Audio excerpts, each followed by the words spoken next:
Everyone, welcome to Mishra online classes. मैं हूं निशा मिश्रा और आज के इस वीडियो में हम पढ़ेंगे नागरिक शास्त्र का 5वां लेसन का नाम है जनसंघर्ष और आंदोलन। ये लेसन 2 वीडियो में है और आज के पहले भाग के वीडियो में हम 2 कहानियां पढ़ेंगे। पहली कहानी है नेपाल के बारे में, उसमें किस तरह से लोकतंत्र की स्थापना की गई, किस तरह से लोगों ने जन आंदोलन चलाया, और दूसरी कहानी है बोलिविया के बारे में। तो बोलिविया जो है ये लैटिन अमेरिका का एक छोटा सा गरीब देश है। यहाँ पे एक जल संकट आ गया था, उस संकट को कैसे दूर किया गया वहाँ के लोगों के द्वारा, उसके बारे में हम पढ़ेंगे। तो शुरू करते हैं अपना आज का टॉपिक, जनसंघर्ष और आंदोलन। नेपाल और बोलिविया में जनसंघर्ष, popular struggles in Nepal and Bolivia. सन 2006 में नेपाल में एक आंदोलन प्रारंभ हुआ। इस आंदोलन का लक्ष्य था देश में लोकतंत्र को पुनः लागू करना, यानी शासन की बागडोर राजा के हाथ से लेकर पुनः जनता के हाथों में सौंपना। नेपाल 1990 में ही लोकतांत्रिक देश बन चुका था। 1990 से पहले नेपाल के राजा वीरेंद्र का राज था। लोकतंत्र स्थापित होने के बाद राजा वीरेंद्र को औपचारिक रूप से राज्य का प्रधान बना दिया गया, परंतु वास्तविक सत्ता का प्रयोग जनता के निर्वाचित प्रतिनिधियों के हाथों में ही था।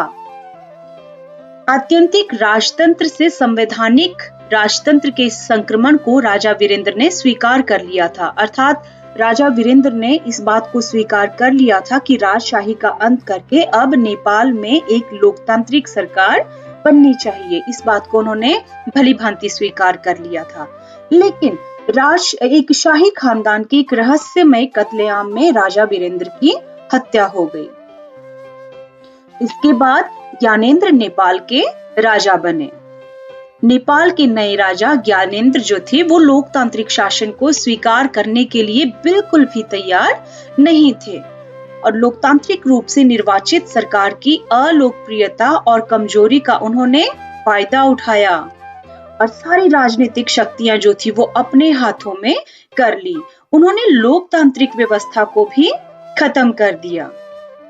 2005 फरवरी में ज्ञानेंद्र ने तत्कालीन जो तत्कालीन प्रधानमंत्री थे उनको अपदस्थ करके जनता द्वारा निर्वाचित सरकार को भंग कर दिया। संसद की सभी बड़ी राजनीतिक पार्टियों ने एक 7 पार्टी अलायंस करके SPA, सप्तदलीय गठबंधन या फिर 7 पार्टी अलायंस करके एक गठबंधन बनाया और नेपाल की राजधानी काठमांडू में 4 दिन के बंद का उन्होंने आह्वान किया। इस प्रतिरोध ने जल्दी ही अनियतकालीन बंद का रूप ले लिया और इसमें माओवादी, बागी तथा अन्य संगठन भी साथ हो लिए। अब यहाँ पे जो माओवादी वर्ड यूज हुआ है, ये माओवादी क्या है? चीनी क्रांति के नेता माओ की विचारधारा को मानने वाले साम्यवादी लोग माओवादी कहलाते हैं। माओवादी मजदूरों और किसानों के शासन को स्थापित करने के लिए, सरकार को उखाड़ फेंकने के लिए सशस्त्र क्रांति में विश्वास रखते हैं। ये चीनी क्रांतिकारी नेता माओ है। इन्हीं के नाम पे इनकी विचारधारा को अपनाने वाले साम्यवादी लोगों को माओवादी कहा जाता है। लोग जो थे वो कर्फ्यू तोड़कर सड़कों पर उतर आए, क्योंकि नेपाल में 4 दिन का बंद अर्थात कर्फ्यू लगा दिया गया था। लेकिन अपना प्रतिरोध या अपना गुस्सा दिखाने के लिए, अपना विरोध जताने के लिए लोग कर्फ्यू तोड़कर सड़कों पर उतर आए। तकरीबन 1 लाख लोग जो थे वो रोजाना एकजुट होकर लोकतंत्र की बहाली की मांग कर रहे थे और लोगों की इतनी बड़ी तादाद के आगे सुरक्षा बलों की भी एक न चल सकी। 21 अप्रैल के दिन आंदोलनकारियों की संख्या 3 से 5 लाख तक पहुंच गई और आंदोलनकारियों ने राजा को अल्टीमेटम दे दिया। इस अल्टीमेटम में उन्होंने अपनी 3 मांगे रखी। पहली मांग थी संसद को बहाल किया जाए, दूसरी मांग थी सर्वदलीय सरकार बने और तीसरी मांग थी एक नई संविधान सभा का गठन किया जाए। 24 अप्रैल 2006 अर्थात अल्टीमेटम देने के 3 दिन बाद राजा ज्ञानेंद्र जो थे उनको उनकी सभी मांगों को पूरा करना पड़ा। जो आंदोलनकारियों की मांगे थी उन सभी मांगों को पूरा करना पड़ा। एसपीए मतलब 7 पार्टी अलायंस ने गिरिजा प्रसाद कोइराला को अंतरिम सरकार का प्रधानमंत्री चुना या बनाया। 2008 में राजतंत्र को खत्म कर दिया गया और नेपाल संघीय लोकतांत्रिक गणराज्य बन गया। 2015 में यहाँ एक नए संविधान को अपनाया गया।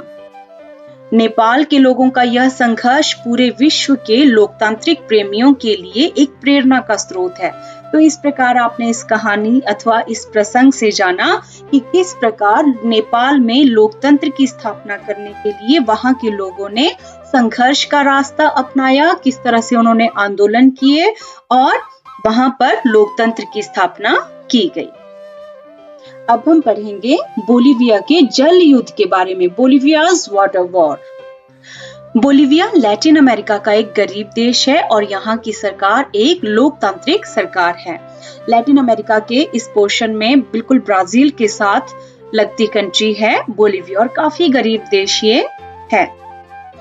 सरकार ने कोचबम्बा शहर में जलापूर्ति के अधिकार एक बहुराष्ट्रीय कंपनी को बेच दिए। बोलिविया के मैप में इस सर्कल में आप देख रहे हैं कोचबम्बा शहर, यहाँ पे नगर पालिका से जलापूर्ति के अधिकार ले लिए गए और उन्हें एक बहुराष्ट्रीय कंपनी को बेच दिया गया। इस कंपनी ने आनन फानन में पानी की कीमत में 4 गुना ज्यादा इजाफा कर दिया। अनेक लोगों का पानी का जो मासिक बिल था वो 1000 रुपए तक जा पहुंचा, जबकि बोलिविया में लोगों की औसत आमदनी जो थी वो कितनी है, 5000 रुपए महीना। इसके फलस्वरूप जन संघर्ष भड़क उठा। सन 2000 जनवरी में श्रमिकों, मानवाधिकार कार्यकर्ताओं तथा सामुदायिक नेताओं ने मिलकर विरोध प्रदर्शन किया। उनकी मांग थी कि जल पूर्ति के कार्य को फिर से नगरपालिका के हाथों में दे दिया जाए। सरकार बातचीत के लिए राजी तो हो गई और हड़ताल वापस ले ली गई, लेकिन सरकार ने कोई कदम नहीं उठाया। फरवरी 2000 में फिर आंदोलन शुरू हुआ, लेकिन इस बार पुलिस ने बर्बरतापूर्वक दमन किया। अप्रैल 2000 में दोबारा आंदोलन शुरू हुआ। इस बार भी मांग वही थी, लेकिन सरकार ने पूरे देश में मार्शल लॉ लागू कर दिया। सारी शक्तियां अब आर्मी के पास थी, परंतु जनता की ताकत के आगे बहुराष्ट्रीय कंपनियों को शहर छोड़कर भागना पड़ा। सरकार को आंदोलनकारियों की सारी मांगे माननी पड़ी। बहुराष्ट्रीय कंपनी के साथ किया गया करार रद्द कर दिया गया और जल आपूर्ति दोबारा नगरपालिका को सौंपकर पुरानी दरें कायम कर दी गई। इस आंदोलन को बोलिविया का जल युद्ध के नाम से जाना गया। अब हम जानेंगे लोकतंत्र और जन संघर्ष के बारे में, डेमोक्रेसी एंड पॉपुलर स्ट्रगल्स। इन दोनों कथाओं का संदर्भ बड़ा अलग अलग है। नेपाल में चले आंदोलन का लक्ष्य लोकतंत्र को स्थापित करना था, जबकि बोलिविया के जन संघर्ष में एक निर्वाचित और लोकतांत्रिक सरकार को जनता की मांग मानने के लिए बाध्य किया गया। इन दोनों ही कथाओं में जो अंतर था वो यही था कि नेपाल में राजशाही को खत्म करके वहां पे लोकतंत्र को स्थापित करने के लिए जन आंदोलन किया गया, जबकि बोलिविया में ऑलरेडी एक लोकतांत्रिक सरकार थी, लेकिन वो सरकार मनमाने ढंग से कार्य जब करने लगी तो जनता ने आंदोलन करके एकजुट होकर सरकार को अपनी मांग मनवाने के लिए उसे बाध्य कर दिया और अंत में सरकार को जनता की मांग के आगे झुकना पड़ा और उन्हें हर मांगे स्वीकार करनी पड़ी। परंतु इसमें बहुत समानता भी है। कुछ ये तो एक अंतर है, लेकिन इसमें कुछ समानताएं भी हैं। वो समानताएं क्या हैं? ये दोनों ही कथाएं राजनीतिक संघर्ष का उदाहरण है। दोनों ही घटनाओं में जनता बहुत बड़े पैमाने पर लामबंद हुई। इन दोनों ही घटनाओं में राजनीतिक संगठनों की भूमिका निर्णायक रही। तो ये था हमारा नागरिक शास्त्र का 5वां लेसन, जिसमें हमने जाना 2 कथाओं के बारे में। पहली कथा थी नेपाल में लोकतंत्र की स्थापना के बारे में, और दूसरी कथा थी बोलिविया का जल युद्ध। तो आज का टॉपिक यहीं पे खत्म होता है। कल इसी लेसन के दूसरे भाग के वीडियो में आपसे फिर मिलेंगे। तब तक के लिए गुड बाय।